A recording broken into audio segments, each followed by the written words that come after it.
What about the man behind the legend? A new movie brings us the story of the master who started it all. Bruce Lee. Even uttering the name evokes an electric image of a man who seemed to bend the limits of human capability itself. Lightning-quick strikes, reflexes so sharp they bordered on clairvoyance, and a mastery of martial arts that didn't just impress but seemed to redefine what the human body could do. Yet even the most ardent fans sometimes don't grasp the sheer magnitude of his feats. Acts so astonishing they sound like folklore, but were witnessed, filmed, and lived by those around him. Take his legendary one-inch punch. Not a trick or a parlor stunt, but a technique so explosively powerful that Lee could send full-grown men staggering backward into chairs from a distance barely longer than a thumb. Its roots lay in the Wing Chun training he began under Grandmaster Ip Man as a restless teenager in Hong Kong, already burning with a desire to take what existed and make it faster, sharper, and more devastating. Lee painstakingly refined the punch through endless experimentation, altering stances and angles until it became something wholly his own, an embodiment of his philosophy that raw force isn't everything. Precision, timing, and perfect technique can create shocking power even in a single inch. But Bruce Lee wasn't content to master a single technique.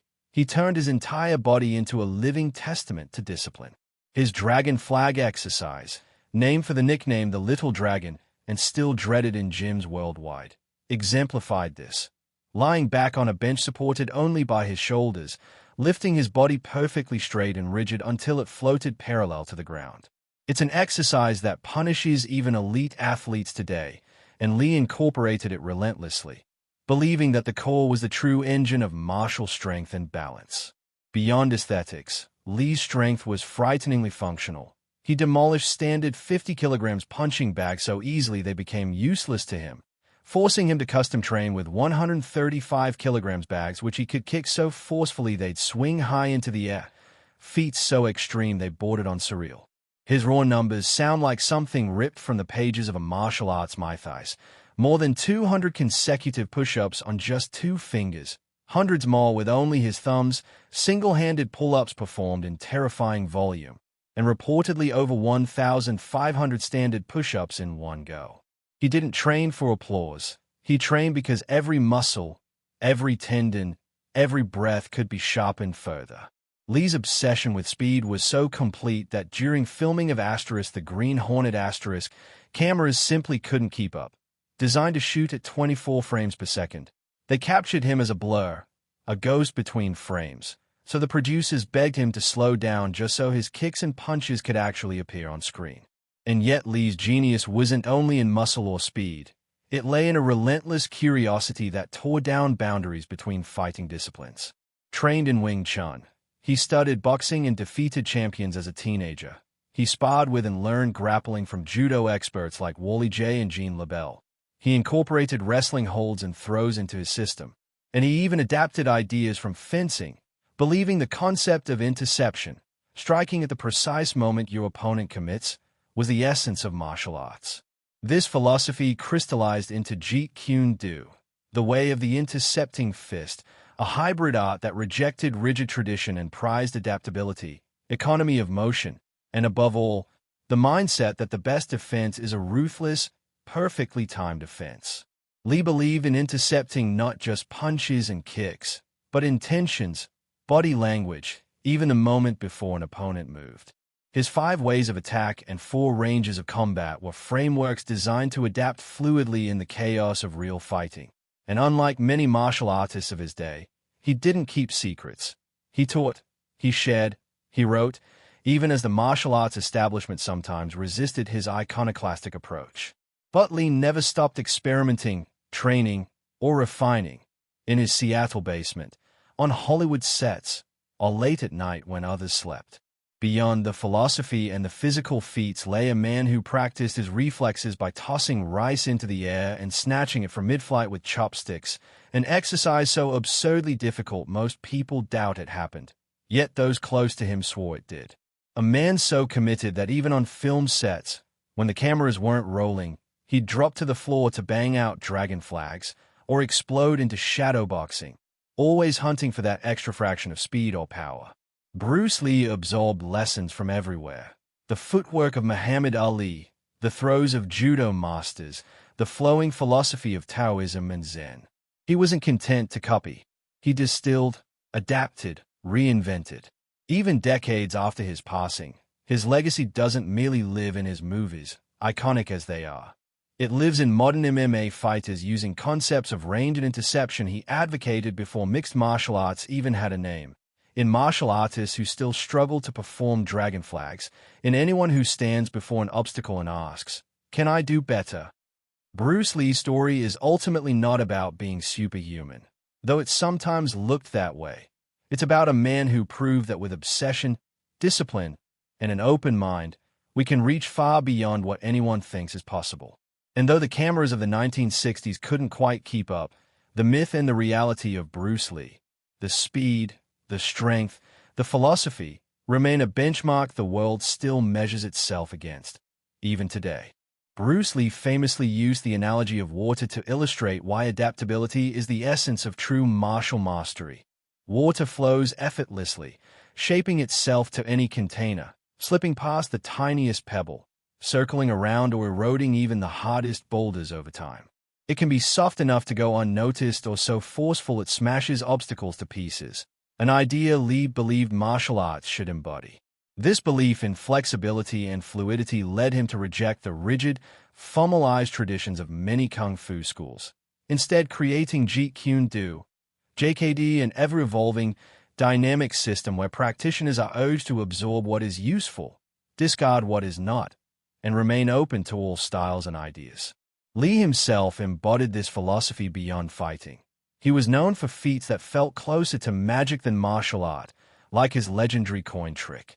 Bruce would offer someone a coin, place it in their outstretched hand, and before they could close their fingers, he'd snatch it away, often replacing it with another coin so quickly the person didn't even realize it had happened. His reflexes bordered on supernatural, and those who witnessed it firsthand often left convinced they'd just seen sleight of hand worthy of a master illusionist. Yet Lee's impact ran deeper than astonishing tricks and physical feats. He forever changed the way the world saw martial arts and Asian representation in film. Time magazine ranked him among the 100 most significant people of the 20th century, and his influence paved the way for modern mixed martial arts, MMA, by popularizing the idea of cross-training and blending styles. Fighters from boxing legend Sugar Ray Leonard to UFC champions like Conor McGregor and Jon Jones have cited Lee as an inspiration, with moves like the oblique kick, first popularized by Lee, now common in MMA. Bruce also helped reshape Hollywood's view of Asian men, breaking stereotypes that had long painted them as submissive or weak. Instead, he appeared strong, confident, and charismatic, creating a new image of the Asian male hero. His rise in the 1960s and 70s sparked a cultural shift, with audiences worldwide, from Hispanic and Black communities in the U.S. to millions across Asia, drawn to his raw authenticity and cinematic magnetism. Tragically, Bruce Lee's life was as dramatic as his movies, cut short on July 20, 1973, at just 32 years old. Official reports listed the cause of death as cerebral edema, yet speculation has lingered for decades, from theories about heat stroke to more far-fetched ideas of poisoning or curses. On that day, Lee had met producer Raymond Chow to discuss the film * Game of Death * before heading to the apartment of actress Betty Ting Pei. There, he complained of a headache and took an Equagesic tablet before lying down to rest, and never woke up. Despite frantic efforts to revive him, he was pronounced dead at Queen Elizabeth Hospital, stunning a world that had come to see him as nearly invincible.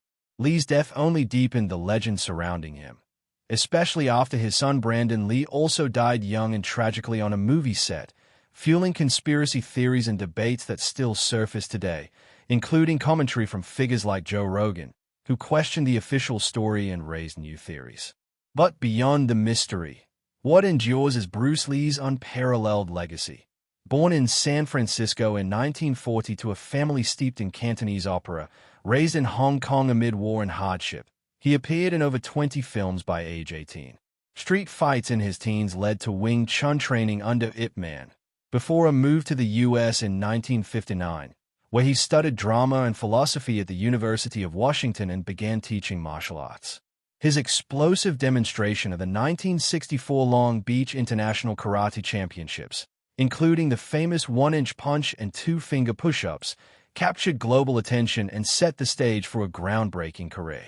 Roles like Kato in *The Green Hornet* made him a household name in America, while hits like *The Big Boss* and *Fist of Fury* turned him into a megastar across Asia. *Way of the Dragon* saw him as writer, director, choreographer, and star, culminating in an iconic fight with Chuck Norris. Though his unfinished Game of Death was completed with body doubles and released after his death, it couldn't diminish the legend. Bruce Lee had already reshaped martial arts cinema, modern combat sports, and the cultural image of Asian masculinity forever. As a philosopher, writer, teacher, and artist, Lee left behind more than dazzling fight scenes or near-mythical feats of strength and speed. He left a philosophy rooted in openness, relentless improvement, and the courage to challenge limitations. Decades later, millions still find inspiration in his words. "Be water, my friend," a simple truth that continues to ripple across generations, proving that the little dragon spirit remains impossible to confine. On his podcast *The Joe Rogan Experience*, Joe Rogan has delved into the enduring mystery surrounding Bruce Lee's untimely death, exploring everything from medical theories to the darkest corners of conspiracy. Rogan has candidly pointed out that during the 1970s, Hollywood's relationship with drugs was hardly a secret, and since there were reports that Lee occasionally used hashish, Rogan suggests this might have played a role in exacerbating Lee's health issues, potentially contributing to his sudden demise. But Rogan doesn't stop at medical speculation. In an episode featuring comedian Joey Diaz, the discussion turned to even more unsettling theories, that Lee's death may not have been a tragic accident at all, but rather the result of foul play orchestrated by powerful figures in the entertainment industry. Diaz went further, speculating about an inside job possibly driven by disputes over business deals and fueled by Lee's soaring success, especially as his blockbuster *Enter the Dragon* had generated massive profits that could have bred resentment.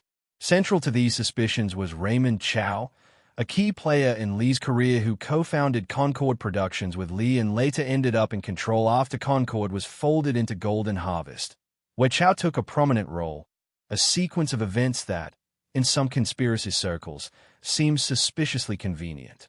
The intrigue deepens when considering the eerily similar fate of Lee's son, Brandon Lee, who died in 1993 on the set of *The Crow*, in a tragic on-set shooting accident involving a prop gun, a chilling parallel that has kept speculation alive for decades. Bruce's children, Brandon and Shannon Lee, were both shaped by his powerful legacy. While Brandon followed in his father's footsteps and tragically died at just 28, Shannon survived and has since made it her life's mission to protect, preserve, and clarify her father's story. Though she was only 4 when Bruce died, Shannon immersed herself in his philosophy and martial art, Jeet Kune Do, later training seriously with his student Ted Wong. She has used her platform not only to challenge sensationalized portrayals of her father as perpetually angry, but also to counter conspiracy theories, urging fans to focus instead on the wisdom and inspiration Bruce Lee left behind. As CEO of the Bruce Lee Foundation, Shannon oversees projects, collaborations, and cultural initiatives that continue to spread his teachings to new generations. Bruce Lee's influence, after all, goes far beyond cinema. His philosophy, using no way as way, having no limitation as limitation, reshaped martial arts and reached into sports psychology, personal growth, and leadership. His book Tao of Jeet Kune Do published after his death, has inspired not only martial artists but countless others seeking to break barriers and realize their potential. Lee's concept of Jeet Kune Do, a style without style that rejects rigid techniques in favor of adaptability and practicality, revolutionized martial arts, laying philosophical groundwork for today's mixed martial arts, MMA. Champions like Sugar Ray Leonard, Manny Pacquiao, John Jones, and Conor McGregor have all credited Lee as a major influence, and his philosophy continues to echo in gyms and octagons around the world. Beyond combat sports, Bruce Lee changed pop culture and shattered stereotypes of Asian men in Western media, portraying them as strong, dynamic, and charismatic at a time when Hollywood often reduced them to one-dimensional roles. Time named him among the 100 most important people of the 20th century, and biographies of his life have sold millions of copies worldwide. His work sparked the global kung fu craze of the 1970s, reshaped Hollywood action cinema, and inspired legends from Jackie Chan and John Woo to Quentin Tarantino. Enter the Dragon remains one of the most influential action films ever made, still referenced in films, television, and music decades later. Yet the controversy around his death endures precisely because the world senses we lost someone capable of an even greater revolution. Was Bruce Lee's death an unfortunate tragedy or something more sinister? While debates rage on, what remains undeniable is that Bruce Lee transcended martial arts, film, and even culture itself, becoming a timeless symbol of adaptability, discipline, and the relentless pursuit of human potential. And as long as people remember to be water, his spirit endures, impossible to kill and destined to martial keep art practices inspiring of her future father, generations. Bruce Lee.